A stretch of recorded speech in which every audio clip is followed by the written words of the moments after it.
jërë ngeen jëf politique bi moo poñe yéene kay l'observateur xëy di jàngat ak càmbar candidature yu bari yi tàmbale juddoo ko jebbi ci mouvance présidentielle bi loolee ginnaaw bi Macky Sall tànnee Amadou Ba ne candidat bu coalition Benno Bokk Yaakaar ci la Aly Ngouille Ndiaye génn ci gouvernement bi fas yéene jël yoonu boppam l'observateur nañu démbit dégg nañu Mame Boye Diao mu déclaré candidature am te lu ni mel ñoo ngi koy njoxtu ci Abdoulaye Daouda Diallo ndax ak fippu dëgg la am ndax dafa bokk ci ñor ak ñaw gi ab politicien baaxoo l'observateur mi ngi ci waxtaan ak docteur Pape Fara Diallo bu université Gaston Berger ba ca Ndar ak Pathé Mbodj dib journaliste buy gëstu ak di xeltu ci politique bi ñoom ñaari kàngam yooyee yéenekaay bu groupe Futurs Médias bi laaj na leen nit ne ñi bokk ci mouvance présidentielle bi bu noppi bëgg a fel seen yoonu bopp doon candidat li leen ci mën a fekk ne avantage ak li leen ci mën a fekk ne inconvénient fippu gi am ci waa kër Macky Sall yi Tribune li mu bëgg a xam ba di ko laaj ci xëtamu njëkk moo di ginnaaw Aly Ngouille Ndiaye ak Mame Boye Diao kan moo ciy topp ñu topp yéenekaay yi ba ci journal Le Témoin ñu fekkaat fa beneen laaj bu ni mel mooy ginnaaw Aly Ngouille Ndiaye ak Mame Boye Diao keneen kan mooy taxaw défier Macky Sall ndax ak fippondo mu di rébellion généralisée dee su ko gis ci majorité présidentielle bi ne journal bi mi ngi ñuy wax ne ñoo ngi waxaat yeneen départ yu war amaat ci mouvance présidentielle bi ginnaaw bu Aly Ngouille Ndiaye bi ak bu Mame Boye Diao bi moom Mame Boye Diao moomee moom la journal lañ fa xëyee ci xëtamu njëkk mi ngi ñuy xibaar ne def na démb ab conférence de presse ba wax fa li mu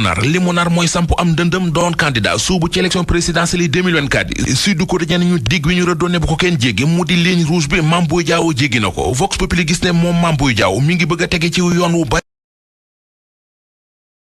ay risque ci moom li koy firndeel Vox nee nañu mooy déclaré na candidature am wan Macky Sall ne àndul ci tànn gi mu tànn Amadou Ba ba tax ñu tàmbali koo takkali jiwlool yi ak di ko indil ay ñol-ñol muut baa mott gi ñuy wax point actu nee nañu moom la ñuy def kii di Mame Boye Diao ndax midi la dajale aw ñoñam ne leen dafay doon candidat 2 heures di 14 heures Macky Sall dàq ko nangu caisse des dépôts et consignation di CDC ga ma ko joxoon source waa nañu Diao dafa toog ci bool bi bëgg a xajamal ndab li Macky Sall seppib loxom Mame Boye Diao bés bi le jour moom bind Mame Boye Diao coalition pour un Sénégal nouveau gi mu ne moom la bëgg a demee ci élection yi bés bi le jour mi ngi ñuy wax ne coow am na ca ndax docteur Rose Wardini nee na moo ko moom Amadou Ba dafay gagné élection présidentielle 2024 yi ci premier tour bi ndax bilan bu Macky Sall moo koy xàllal yoon wi moom Macky Sall it mooy doon directeur de campagne am du samay wax Abou Abel Thiam moo ko wax ci waxtaan yu mu xëy séq ak waa journal Le Quotidien mu dolli ci moom Abou Abel Thiam ne kii di Amadou Ba li mu war def jamono ji moo di démissionné tekki ndombal tànkam nu mu gën a gaawee ci poste premier ministre bi mu yore ki yore bës bi ci biir Parti démocratique Sénégal di Karim Wade mi ngi ci xët mu njëkk Direct News ñibbiseem gi mbokkam yi di wax ak a waaj la yéenekaay bi gis ne nday mbili ji ci jëm boppam di Karim Wade jàppalewu leen ne bu weesoo li ñu koy gis mu koy bind ci réseaux sociaux yi mu di ci Twitter ak ci Facebook amuñu leneen lool gis nañu Karim Wade def ko lu mën a dalal xelu militant yu Parti démocratique Sénégal yi ci ak ñibbiseem te moom Karim Wade mooy ki war a joxe exemple bi exemple bu Parti démocratique Sénégal ak li leen daloon ci élection présidentielle yu 2019 yi moom la Enquête yéenekaay jël ci waa Parti Pastef gis na ne ñoom waa Pastef bu ñu moytuwul li daloon waa kër Abdoulaye Wade yi mu di wékkoon seen lépp ci candidat bu ñu mënta gis loolee mi ngi leen di yoot sa ñoom waa Pastef dëgg la waa Algérie wan waa Sénégal ba gañi leen démb benn bal ci dara ci match amical bi ñu doon football ca Diamniadio record yéen a kay bind ne nawoon fa woon tarif habituel seen defetu démb bi record nee nañu mooy ñeenteelu defet bu Aliou Cissé diggam ak waa Algérie stade yéen a kay dañu fàttali moom it ne defet bu démb bi mooy defet à domicile bu njëkk bu Sénégal ci fukkeet ak ñaar yi ñu weesu Les Échos nañu entraîneur bu Algérie di Djamel Belmadi pëtamatina Aliou Cissé ci poussière bi